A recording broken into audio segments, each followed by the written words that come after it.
E aí, pessoal, tudo tranquilo, tudo 100%? Então, olha só, vamos aqui trabalhar um pouco a área da química, né? Entender um pouco dos aspectos relacionados às estruturas da matéria e vamos iniciar toda essa ideia, todo esse estudo, entendendo realmente o que a química vem estudar, o que a química trabalha, né? É isso que gera uma grande polêmica, é isso que deixa o aluno, o concorrente, né?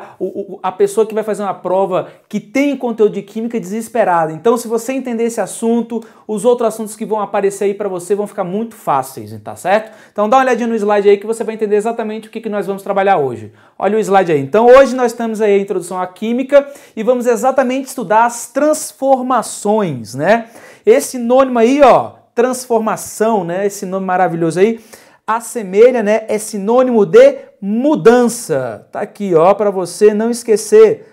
Então, pense que transformação é uma mudança. Isso aí vai te ajudar e muito a entender os processos que nós vamos trabalhar hoje. Então, a química, como nós sabemos, é a ciência que estuda a composição, as propriedades e também as transformações. Se você recordar aí, eu tenho certeza que você vai lembrar que existem aí dois tipos de transformações: as transformações físicas e as transformações químicas, correto? E claro, óbvio, nítido que nós temos que saber a diferença entre elas. E é bem simples e é bem fácil de saber a diferença. Então as transformações físicas, como está descrito aí, são aquelas onde não há a formação de novas substâncias. Já as transformações químicas, essas sim, há a formação de novas substâncias. Volta aqui pra gente. Então, ficou claro, ficou evidente aí que transformação física não vai gerar, não vai produzir novas substâncias. E transformação química, essa sim, produzirá novas substâncias. Mas aí fica então o questionamento: como saber, como ter certeza, como visualizar se houve ou não a formação de novas substâncias? Quer dizer, se houve ou não uma transformação física ou química? O que nós temos que avaliar para ter esta convicção? Bem, você perceberá que nós temos que avaliar, né, o que nós chamamos de características ou o que nós chamamos de propriedade dos materiais. É evidente, é claro, é óbvio que substâncias diferentes, materiais diferentes, possuem propriedades diferentes e é nisso que nós temos que focar. É isso que nós temos que ter em mente, tá certo? Olha o slide que eu acredito que isso vai ficar um pouquinho mais evidente para você. Então, né, como eu já disse, como saber se houve ou não a formação de novas substâncias? Para isso, é necessário lembrar que toda transformação, né, sinônimo de transformação, toda mudança possui um estado inicial e um estado final. O estado inicial, é óbvio, é onde começa o processo e o estado final é onde finaliza o processo. E na química, nós damos nomes específicos a esses processos, não é isso? Então, o estado inicial, nós dizemos que se encontram os reagentes e no estado final se encontram os produtos. E é claro e é óbvio, como eu já disse para você, se houve uma transformação física,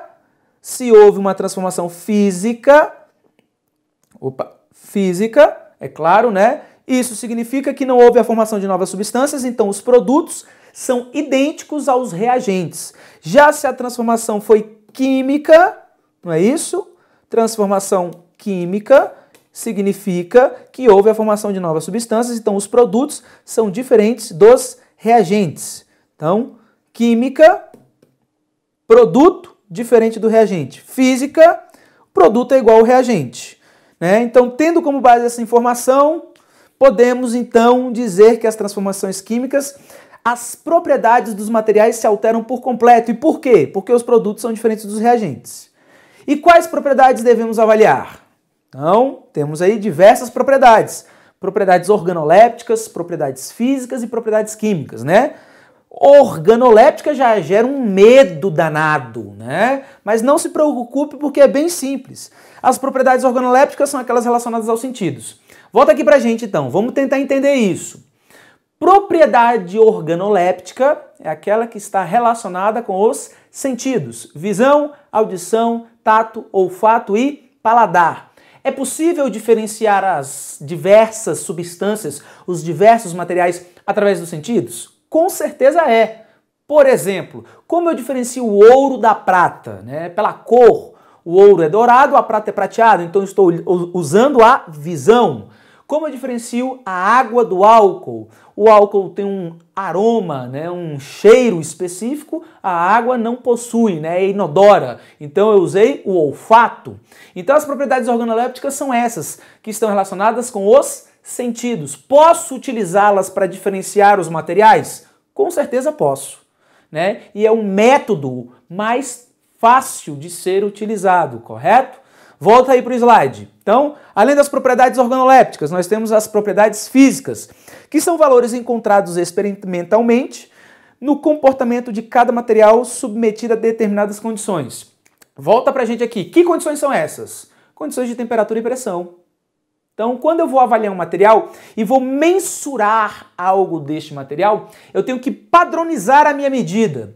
E eu padronizo a minha medida indicando as condições de temperatura e pressão. Então, se eu pego dois materiais nas mesmas condições de temperatura e pressão, se eles possuírem medidas diferentes, né, é claro que as propriedades serão diferentes. Por exemplo, a densidade. Pego dois materiais nas mesmas condições de temperatura e pressão. Se eles possuem densidades diferentes, então são materiais diferentes. Pego lá, avalio a temperatura de ebulição de dois materiais nas mesmas condições de temperatura e pressão. Se esses dois materiais possuem temperaturas de ebulição diferentes, logo são materiais diferentes. Então, propriedades físicas são essas relacionadas a medidas sob certas condições experimentais.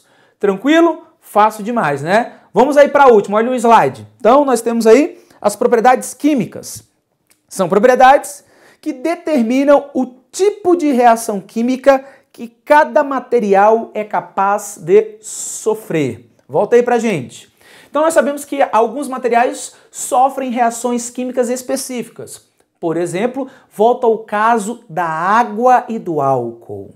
Nós sabemos que o álcool é um material que pode sofrer combustão. Já a água é um material que não sofre combustão. Então perceba bem que combustão é uma propriedade química a ser analisada dos diversos tipos de materiais que existem. Correto? Então propriedades químicas estão relacionadas com reações químicas. Então dessas três propriedades eu posso utilizar para reconhecer os diversos tipos de materiais. E é isso que eu vou fazer. Então, se uma reação, um processo, uma mudança, uma transformação tem um estado inicial e um estado final, eu vou avaliar as propriedades no estado inicial e vou avaliar as propriedades no estado final. Avaliando essas propriedades, eu posso ter uma ideia se a transformação foi física ou se a transformação foi química. Como? De que forma? Na transformação química, as propriedades se alteram por completo. Nas transformações físicas, não.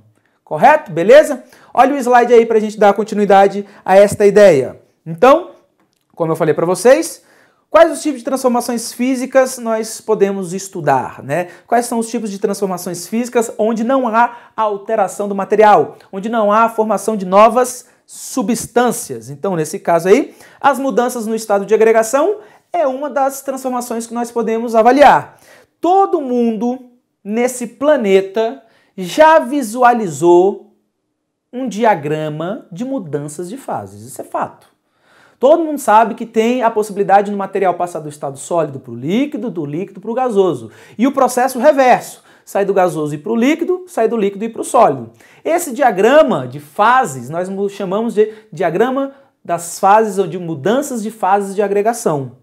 Correto? O que nós temos que saber nesse diagrama? Nós temos que saber avaliar, né, como está o aglomerado da matéria e saber os nomes que ocorrem nessas mudanças. Perfeito? Tranquilo? Olha o slide aí então para a gente lembrar disso. Então, o que nós temos aí? A passagem do sólido para o líquido, fusão.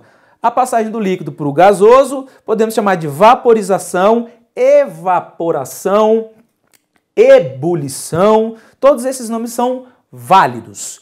Do gasoso para o líquido, liquefação.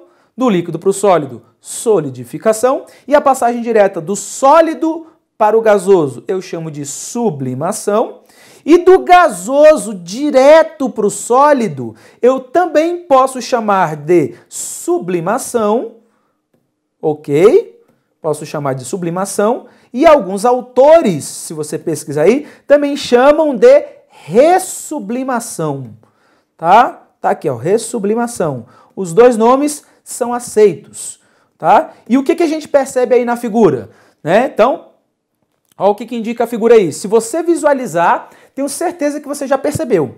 A passagem do sólido para o líquido, o aglomerado, ele fica mais disperso, né? A passagem do líquido para o gasoso, aí sim, as partículas estão muito mais dispersas. Então perceba bem que o que está acontecendo aí? Passagem do sólido para o líquido, do líquido para o gasoso, as partículas estão mais dispersas e estão com maior agitação. Em outras palavras, estão com maior energia cinética, correto? E é isso que nós temos que lembrar. Então veja bem, as transformações que diminuem a aglomeração entre as partículas, quer dizer, diminuir a aglomeração significa que as partículas se afastam. Então, quais são as transformações que as partículas se afastam? Fusão, ebulição e sublimação. Esses processos são processos que absorvem energia, são processos chamados de processos endotérmicos. Já no caso, né, do processo contrário, quer dizer, o aumento da aglomeração, as partículas ficarem mais próximas, que nós chamamos de liquefação, solidificação ou ressublimação. Esses processos, as partículas ficam mais próximas, menos energéticas, com menor movimento, por consequência dissipam energia, são processos exotérmicos, né? Então só lembrando aí, endotérmico significa que absorve energia, né? E exotérmico significa que libera energia. Só para lembrar, para você não ter dúvidas. Então, se absorveu energia, as partículas se afastaram e ficaram mais agitadas. Se liberou energia, as partículas ficaram mais próximas e menos agitadas. Porém, contudo, porém, todavia, né, a análise do diagrama de fases, da mudança de fase de agregação, não deve levar em consideração somente a temperatura, tá? Mas também a influência da pressão. E quando nós analisamos essas duas variáveis em conjunto, temperatura e pressão, nós construímos um diagrama de fase que envolve temperatura e pressão. Volta aqui pra gente, olha só. Então, o primeiro diagrama todo mundo já viu. Todo mundo conhece o primeiro diagrama. Mas o primeiro diagrama só avalia a influência da temperatura. Só a análise da temperatura é suficiente? Não, não é suficiente. Nós temos que avaliar em conjunto a influência da temperatura e pressão.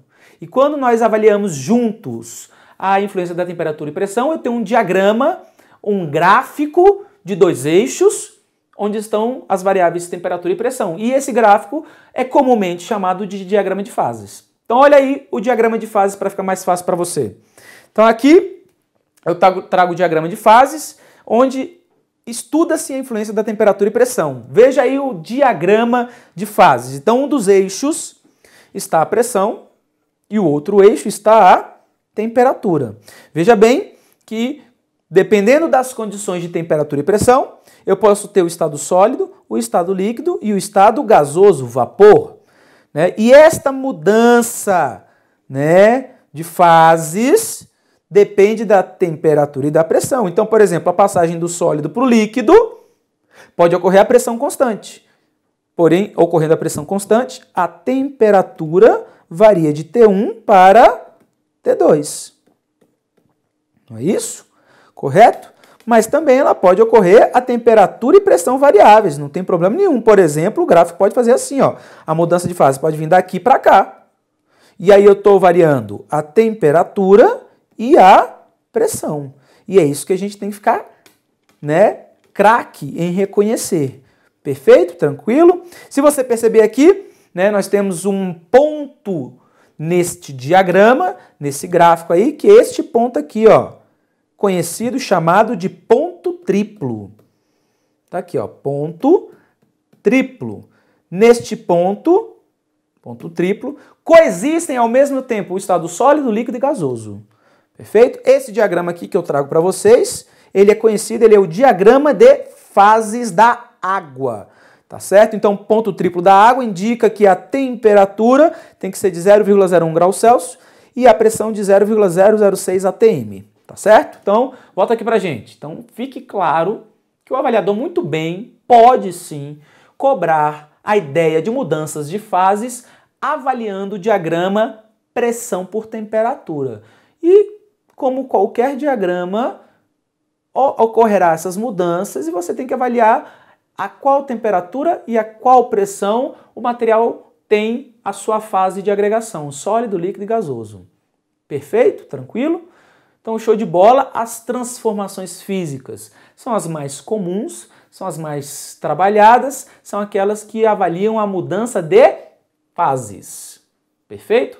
Já as transformações químicas, aí nós temos uma gama muito ampla de transformações químicas. O que nós temos que lembrar nas transformações químicas é que o produto tem propriedades diferentes da dos reagentes, porque nas transformações químicas são formadas novas substâncias. Perfeito?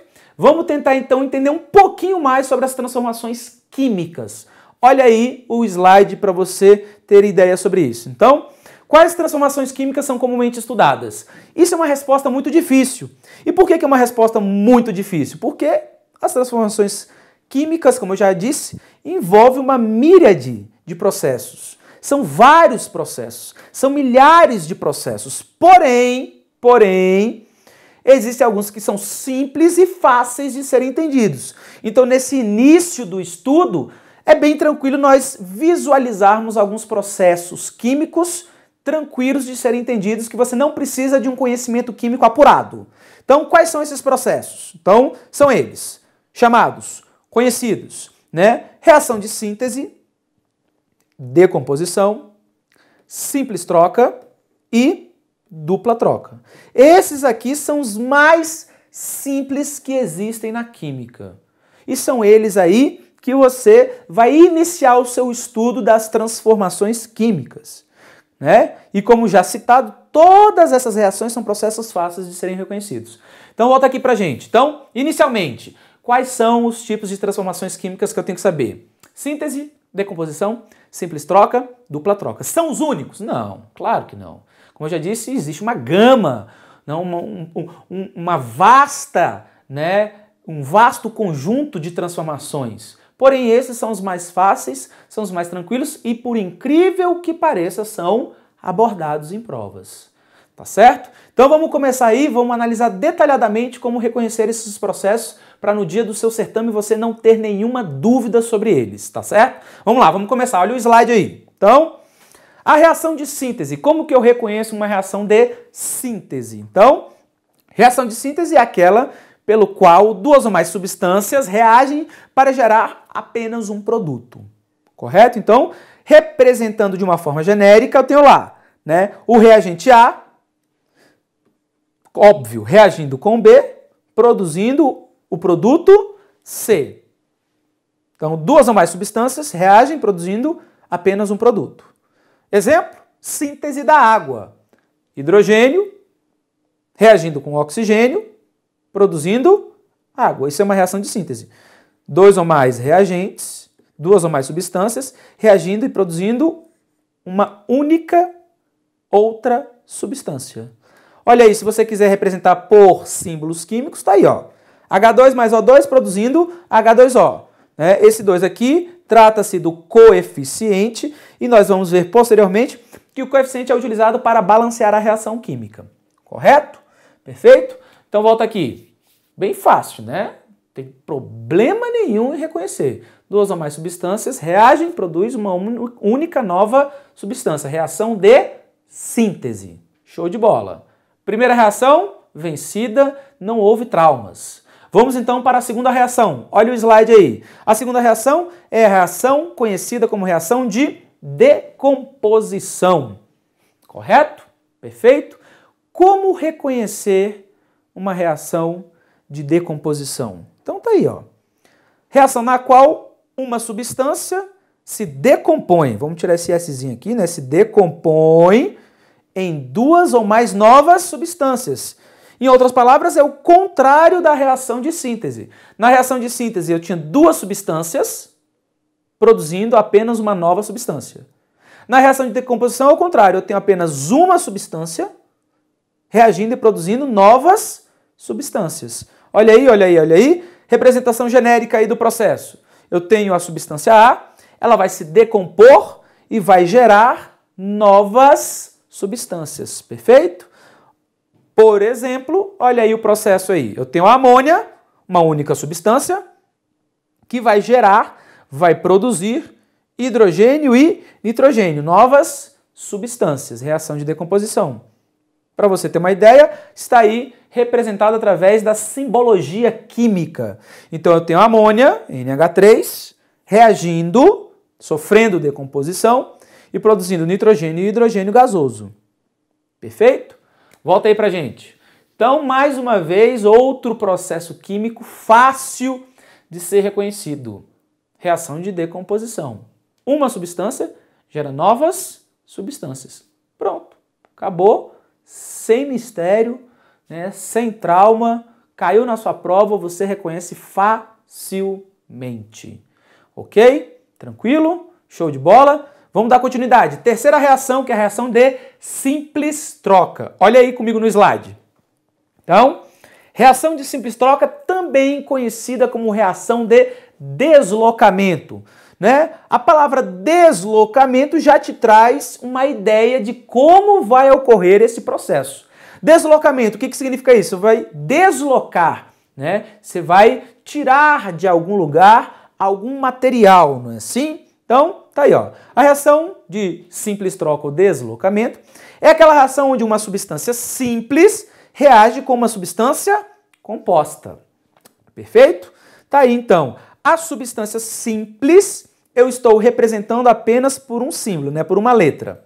E a substância composta eu estou representando por duas letras. Então, uma substância simples reage com uma substância composta. E aí, o que vai acontecer nesse processo de simples troca ou deslocamento? A substância simples vai deslocar, vai tirar um dos elementos da substância composta. Então, o A vai para o lugar do B e desloca, né? Tira o B da estrutura.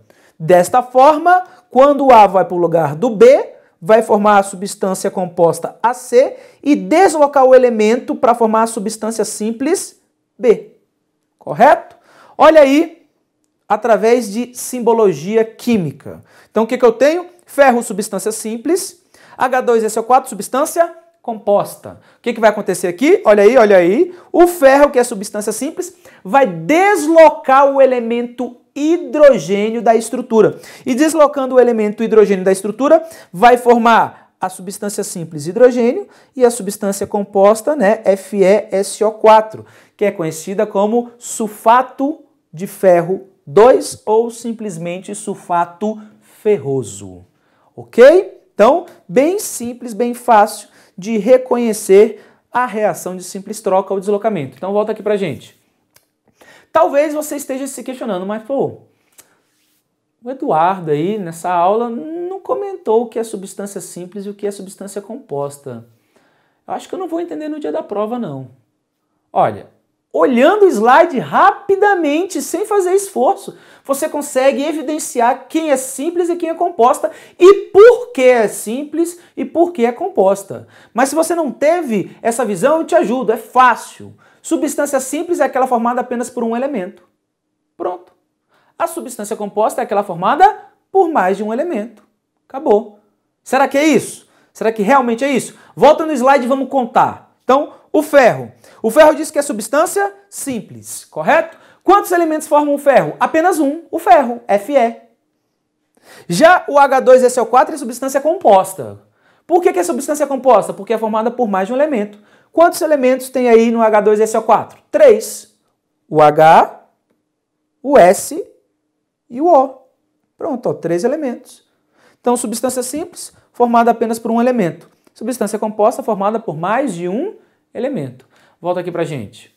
Tá vendo como foi fácil? Tá vendo como você já havia percebido? Eu só indiquei para você aí para ficar claro, evidente, para que não haja dúvidas. Ok? Tranquilo? E por último, nós temos a reação de dupla troca. O próprio nome já lhe induz a entender a reação. O que é uma reação de dupla troca? Eu vou trocar a posição de dois elementos. Bem simples, ok? Volta aí para o slide para você visualizar isso. Então, reação de dupla troca. O que acontece na reação de dupla troca? É uma reação onde duas substâncias compostas reagem. E essas duas substâncias compostas reagindo, uma vai trocar de posição com a outra um dos elementos. Então, nesse caso aí, ó, a minha representação genérica está indicando que as substâncias compostas estão sendo representadas por duas letras. Então, eu tenho a substância composta AB, a substância composta CD. O que vai acontecer aqui nessas duas substâncias compostas? Vai haver a troca de posição entre dois elementos. Por exemplo, o A vai para o lugar do C e o C vai para o lugar do A. E quando o A vai para o lugar do C e o C vai para o lugar do A, o que acontece? Vai formar a substância composta AD e a substância composta CB. Vamos dar um exemplo usando a simbologia química? Tá aí, ó. NaCl mais AgNO3, produzindo NaNO3 mais AgCl. Essa setinha que acompanha o AgCl está indicando que ele precipita, né, que forma um material insolúvel, que vai para o fundo do recipiente. O que está acontecendo aqui? A mesma coisa que aconteceu com as letras. O que aconteceu? O Na foi para o lugar do Ag e o Ag foi para o lugar do Na. Quando o Na foi para o lugar do Ag, formou o NaNO3.